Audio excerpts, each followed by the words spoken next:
Psychometrics has a very long history, and there are certainly much more useful applications than just doing micro-targeted advertising, which seems to be right now very popular to cover in the news. Psychometrics comes from a history of developing tools for meritocracy.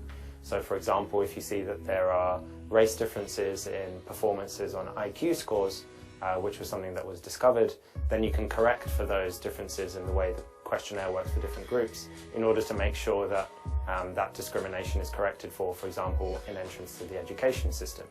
And by using psychometrics in this way, it allows you to have a system, whether it be access to education, whether it be access to other public resources, or access to information that actually gives everyone a kind of fair chance to start with.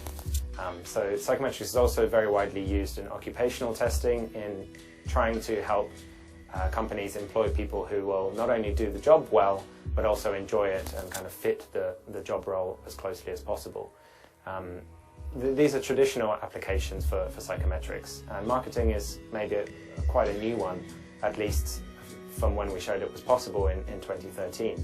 What I would like to see psychometrics used more for is actually in empowering individual citizens to monetize and understand their own data. So in the past, although we've had a right to access our own data, we haven't been able to do anything with it really, because it's not unless it's combined with other people's data and other algorithms that it really becomes of insight and becomes of value.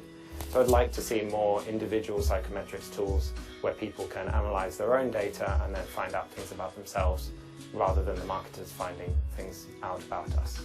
On a more positive side, psychometric communication could also be used to make people care about some of the big issues in our time, such as climate change and wealth inequality.